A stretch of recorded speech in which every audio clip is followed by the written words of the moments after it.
like was the beginning of, computers. It was a mechanical computer.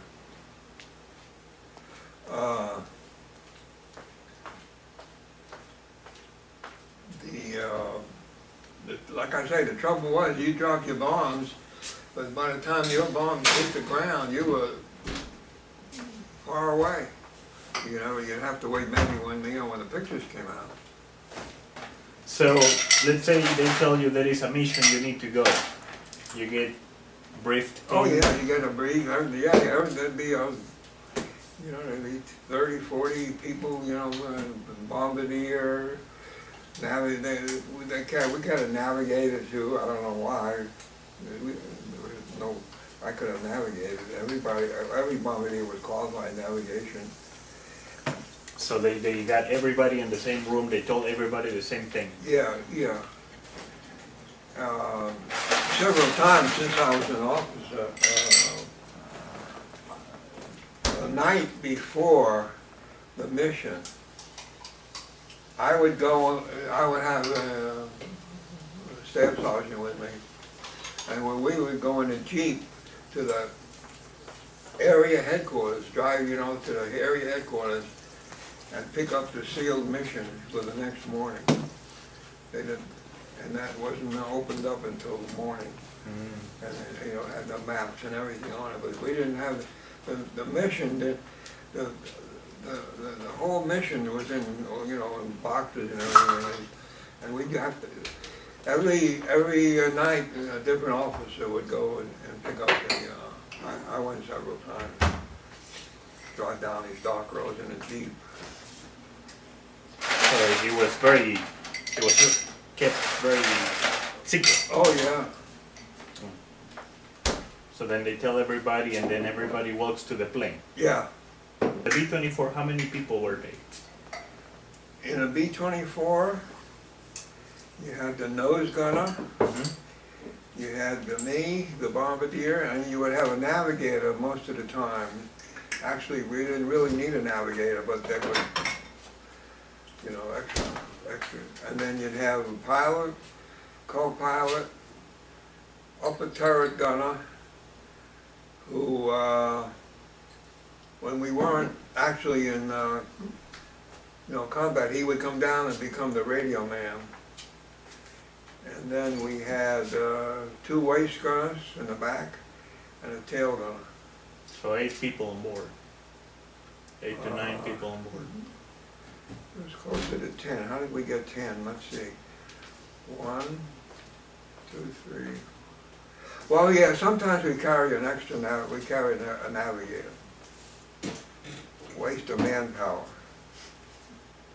A lot of navigators got killed that didn't have to be there. They told me that on these missions with all these 9, 10 people on board, only about 2 or 3 were officers. Is that right?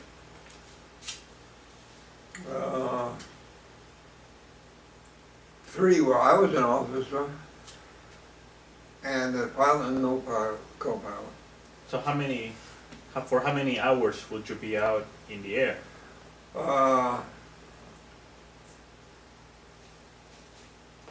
Sometimes as long as 8, 9 hours.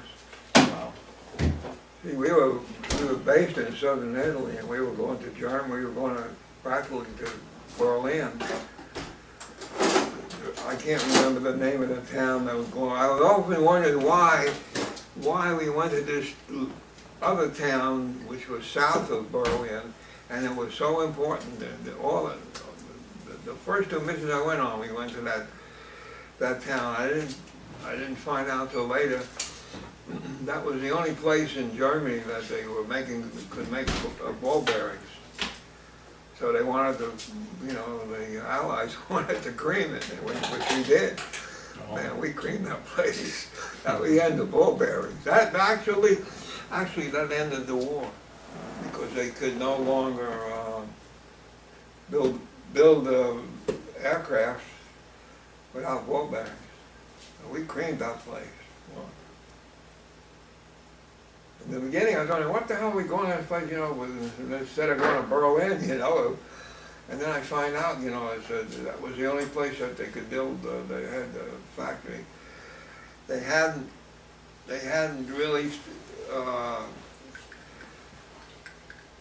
thought enough about the whole thing and built these factories in you know, in tunnels or caves or Mhm. someplace. It was just amazing, absolutely amazing that they were able to build that many planes, you know, just starting from aluminum, you know, especially, I mean, engines, I mean, it was amazing.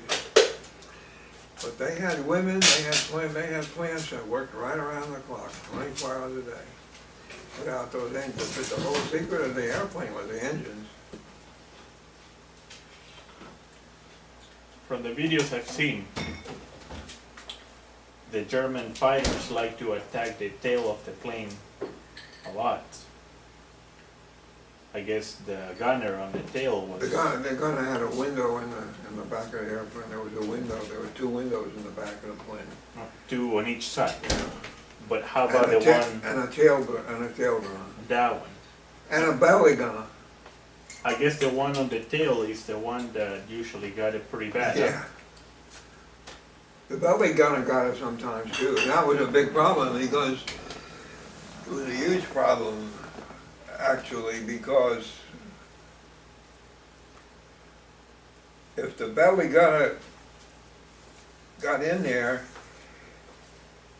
and they got hit and they couldn't rotate they couldn't rotate it to the point where he can get out. But it had to land the airplane with that belly. Oh. And you couldn't land the airplane that way because that's why that thing went up when you know, it went up into Was the in the airplane. right position. So that was a big problem. So if he got hit and let's say died, you will pretty much have to Pretty land. much to save the rest of the crew. Hmm. Couldn't do anything else. That's very He unfortunate. couldn't get out, and because of the design, it should have been designed different, but that's the way it was. Yeah, we lost a lot of people that way. Hmm. What would happen to the plane when you tried to land it with the belly out? It got messed up. Got all over the runway. I bet. Because you land that plane on the 3 wheels, right?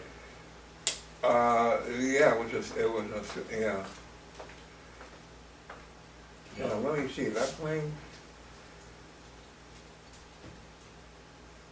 I don't think that plane, I think that plane had to land on 2 wheels and a rear wheel. That's why it was a problem with the ball joint, with the ball turret. When we took off, there was no place for us. I used to stand behind the pilot and the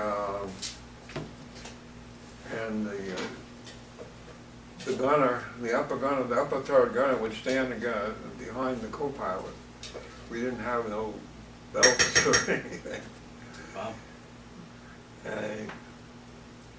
It would have been a good trick if you could get out of the airplane. There's a door, the place where you were supposed to get out was between the pilot and the co-pilot, right back a little bit was a door, a small door. And of course, you know, everything on an airplane is safety, you know, everything has to have a wire safety on it. Mm-hmm. So that was a door we would have to go out. How the hell we get out, you know, with the parachute and everything, I don't know, but that was, you know. And, but the lock on that door, of course, was, like everything else, safety with a brass wire. So every time we were going to take off, the co-pilot, the gunner, you know, I always say, show me. And he'd have in his hands a pair of wire cutters.